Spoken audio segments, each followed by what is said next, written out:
Holy cow. Look at that. Look at all the water.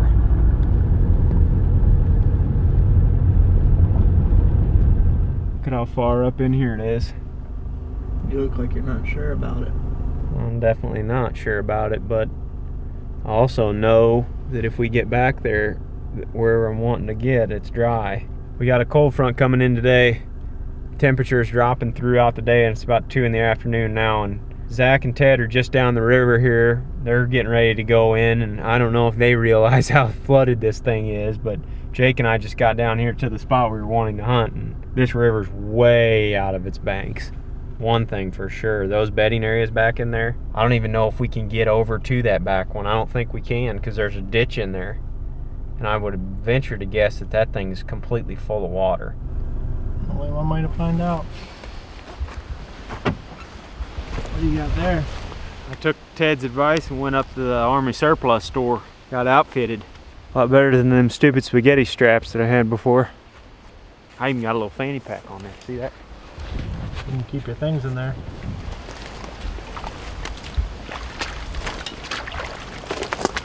All the cattail marsh hunters are just going to be like, you guys are babies just walking through open wet timber.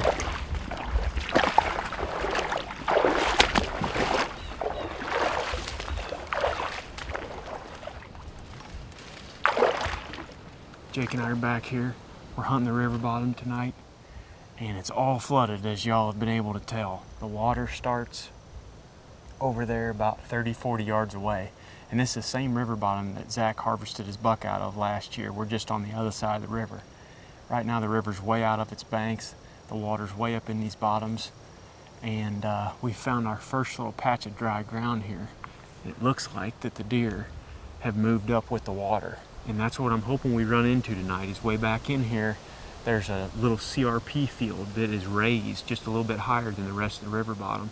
And it's always been good buck bedding in the past. Zach and Sean almost snuck up on a pair of bucks in their sparring last fall, right around this time, and every year it's been a good spot. So we're hoping that they're still in there. My only concern was that these floodwaters would have pushed all the deer far away from the river bottom itself, but it looks like they've been bedding right here. That water's only 40 yards away, and it didn't push them clear out of the area. And it looks like they just moved up a little bit. They won't want to bed right on the edge of the water, but they'll bed inland. That's what I'm hoping we run into when we get back here. Got a big track right here. I see a fresh rub about 15 yards away. And this is the field that I'm anticipating the deer to be in and around the base of it.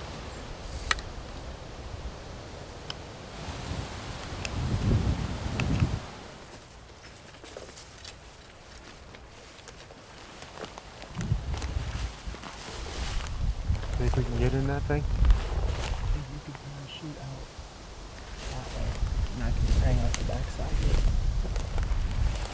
I don't know where we're going to be able to get. Whoa, whoa, whoa, big buck. Right here, right here, right here. No, he doesn't know we're here. He's walking right at the water. Right at the water. We're ditching the stands right now. Giant. Yes. We just spotted a giant buck. We're going to kill him. We gotta ditch these stands. I don't think he's seen us. No, I don't need. He's moving away. I think he was just walking.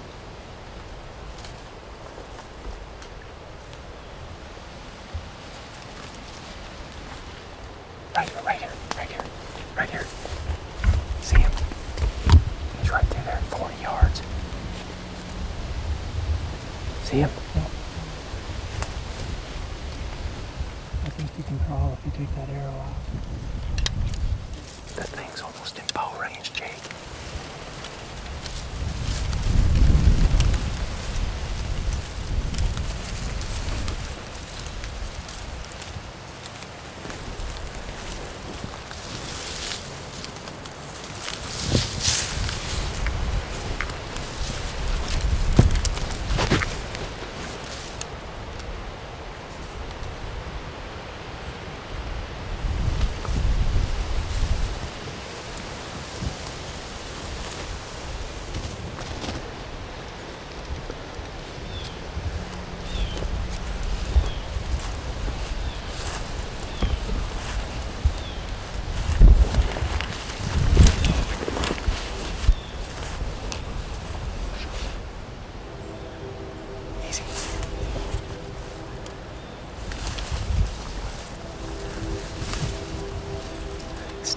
stand up.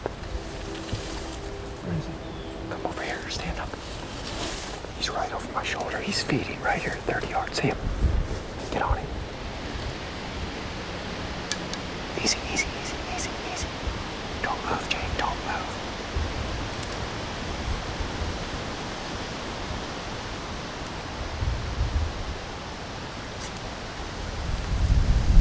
You see him on the camera? You got him. He's moving to the left.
See him?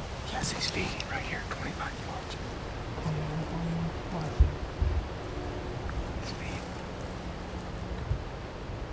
It's too thick, Jake. I can't take one through there. Easy.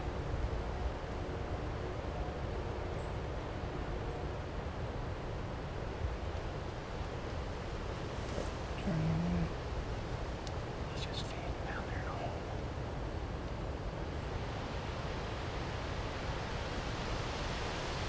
Right. It's so thick, I can't get an arrow through there. I can't get an arrow through there. I'm gonna have to sneak around that way, but I'm worried he's gonna get my wind if I go right. He's feeding on those red oaks right underneath that tree. You still see him? Yes, he's still right there.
don't know if it gets much more intense.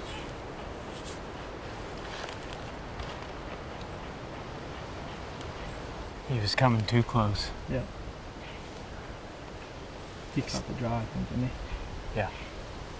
But I was waiting for him to go behind that tree. I don't know if I held it for as long as I could. I knew it was done though when he turned his head. I mean, he's 12 yards. I thought his head was behind that pin oak, man. I thought it was. He caught it though. I mean, we're so close. Look where I'm sitting. I mean, just here in the middle of nothing. Just grass. I snuck that last 7 or 8 feet while he was down in there browsing on acorns 15 yards away. And the water's down there like he's got nowhere to go. So we're gonna continue, we're gonna go further back up there. Like I got a feeling he's gonna go across that field and back up through there, but that deer's big. I mean, he's walking up in here at me and I'm staring at him. He's looking up here at me, looking right through me. Can't see us. I guess I drew just a little too early. That's the only thing I can think of. But his head was, I was trying to time it perfect, so I drew right when he was taking a step and his head was going behind that tree. Because I knew as soon as he come out from behind that tree, he was gonna peg me right here. If y'all can see here, I got one little opening down through the branches right there. So I waited until his head hit that little pin oak to the right, and I drew, and I guess he seen something. I mean, I thought his head was behind that tree. Me and Jake are sitting up there at the top of the hill debating on where to put these stands, whether or not we're gonna sit on the ground or sit in a tree. And I turned around and all I seen was a huge rack walking into the woods down here. And I know that the water's flooded. You can see the water probably in the back of the frame when you're filming that thing. Yeah. Like, I mean, he's going right up the edge of the water right there. On these wet, windy days like this, they just don't have a clue. Oh my gosh, that thing's huge. I mean, and as I was sneaking down through here, I mean, the buck's at 25 yards feeding, and I can't shoot through there. Like, it's just too thick. And I tried to snake down through this stuff to where I had that little hole right there in case he went that way. And he did, but golly, that thing's huge. That buck is just huge. I'll tell y'all one thing, it's October 9th or something, and I know we haven't killed a buck in Iowa yet, but don't tell me that there's not big bucks up moving around during October. You know what we should have done is we should have trusted our dadgum eyeballs, and we should have sat up right there where those tracks were going in, because those are probably his tracks going in there. He would have come right up through there, right through that little pinch, and we would have killed him at close range. Oh man. Oh, what a rodeo. That was fun. Yeah, hindsight's 20/20 in them deals. I felt like I just tried my best and it didn't work. That's buddy. Oh, it's like one after another anymore. Now, granted, I'd be happy with a nice, pulping young type 3-year-old that walks through there. But that's a huge buck. Like everywhere you go, like that's a freaking giant buck. Oh yeah, he just had all kinds of crazy crap going on. I mean, I saw one of his tines through there, it looked like it was 3 foot long. I think I should have stopped behind this cedar tree. Back here, we'll talk about one more thing, guys. I think what I should have done is I should have just posted up right here into the cedar tree and stood up and just been sitting right here. Then he would have come up through there, I would have been standing, and I could have got drawn. Just keep hunting. That's all we can do.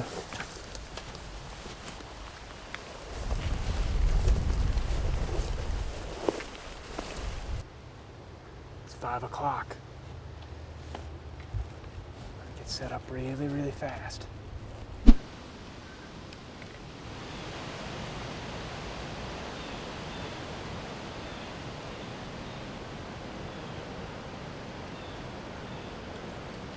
It's about 6:40. Just to recap though, real quick. I don't know if we mentioned it or not, but Jake and I we were sort of still hunting through those bedding areas earlier with stands on our back.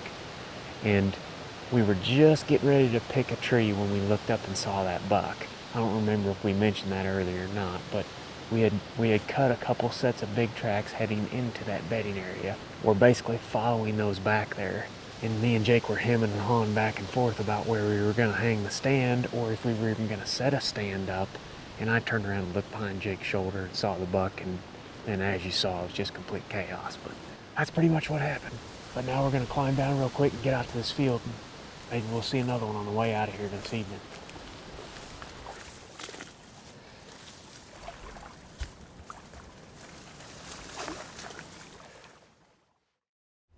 Yeah, it's freaking It's awesome. another classic case of Aaron having one within range and it's not quite working out. Instead of going left and coming through the opening at 20 yards, he starts coming right at me. And he comes up there a little bit, and then he veers and starts heading for the opening. But he's so close, like he's right there. Just whipped his head over, and he couldn't tell what I was. And we had to stare down there forever. You know, I mean, he's not going to budge at that point. And eventually I just couldn't hold it and let down. And when I let down, he jerked a little bit, and he didn't move. He just sat there, and then he blew, and he bounded off. I stood up, and I came to full draw again, and I could have drilled him dead on him. But Jay couldn't see nothing. And then... What are you doing? You're supposed to just make it work when it's supposed to No, work. I mean, he tried. He did everything he could. Like, at that point... I'm just kidding. At that point, Sometimes it Jake's doesn't like work. moving to the left, trying to get around him, and then the deer sees him moving and takes off out of there.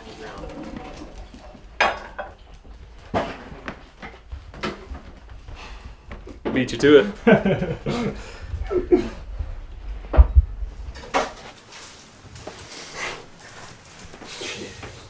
I can't see him right here. I think he's behind that tree, and he sees me draw. Oh. See him? Yeah.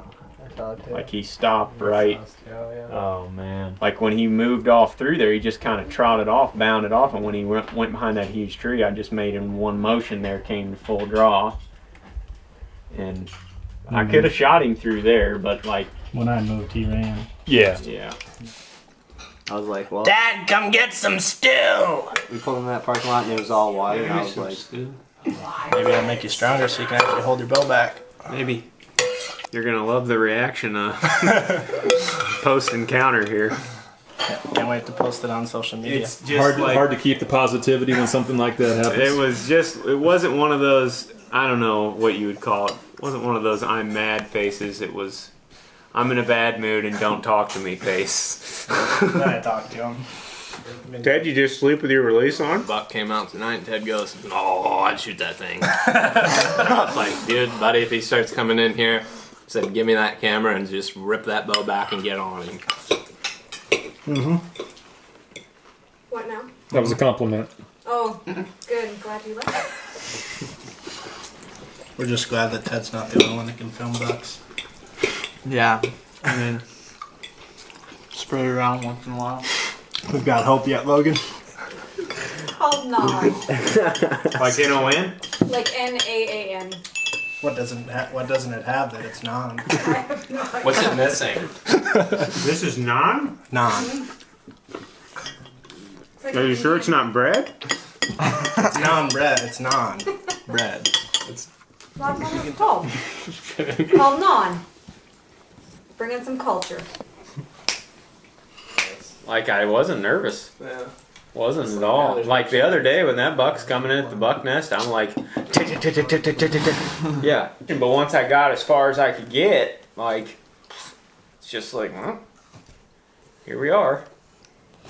Well, if it makes it feel any better, he's way bigger than I thought he was. I told you he was huge. I was telling you that the whole time we I were watched the whole stand. hunt through a screen that was this big, and then we put it on the big screen. It's like, I had a lot of good luck there for a lot of years, so it figures it. well, and Bound to happen. getting close to him. I mean, It's also October 10th, or whatever it is. oh, I'm not concerned. It's weird. I mean, it's a dozen shooters probably with a bow. Like the years before that, it was usually like one or two a year. Ever since we started hunting like this, the encounters is just significantly higher. Like, way Oh higher. yeah, there's no more of this business about they don't move around in October, they're nocturnal and whatever. Like it's Well, 3:15. Well, no. Have you ever listened to the big leaguers? Big leaguers. Got all the answers. Under the ground. Nocturnal. You understand anything you just said, Ted? Big leaguers. Nocturnal. What's that big? I'm at a loss. I'm at a loss. We're getting better at picking spots and finding them. Yep. That's for sure. When the river's got them pushed in. But we got to get better at setting up. That's the next thing. Got to get better at setting up to kill them. At least I do. I know. Speak for yourself. That's what I'm saying. Hey guys, hope y'all enjoyed this video. It wasn't the best outcome for me. I had fun. Yeah, I'm sure you did. Anyway, we wanted to take this time real quick to answer a few questions. Y'all been sending in lots of questions and comments. First off, a lot of them are what headlamps we're using, and these are the Night Tracker headlamps from Legendary. And it's even got a disco feature. Party mode. Party mode. Anyway, we'll put a link to this down in the description below. Those are pretty sweet. Got another question here from Trey Wall. What binocular body harness do you guys use? It is a Vortex Optics binocular strap harness, I believe is what it's called. We'll make sure to put a link to it down below in the description. And on the previous video, the one before this one, we had some private land segments mixed in. We got a lot of feedback from you guys, good and bad. Some people seem to like it, some people not so much. The point of the hunting public is to try to address tactics that fit the hunting public, which is everybody. That doesn't mean just public land. Now granted, all of us in the core group hunt mostly public land, so that's obviously what you're going to see on the channel most of the time. And that's not going to go away. We're going to continue to have a majority of it be public land, but we're also going to film our friends, and our friends are going to send in footage, and it's just going to be from where they grew up hunting, and it's realistic to anybody else. Oh yeah, Ted Miller's got some sweet footage coming in, dude. Like, he got some awesome stuff over horizontal rub, and he was texting me about it earlier today. So that should be on next week, probably later in the week, and that'll be from private land. And yeah, it'll be awesome. Yeah, it'll be awesome. So we're probably going to keep sprinkling in the private land stuff, guys, but don't expect us to get rid of the public land stuff, because that's kind of our bread and butter, obviously. And before we leave you guys on today's video, I want to mention that we got a real good promo code with Woodhaven Custom Calls. We can save y'all 10% off of all of their deer calls that they have site-wide. Just use our promo code. You can find all that right down below in the description. I mean, Woodhaven makes realistic sounding turkey calls, and the deer grunters are the same. I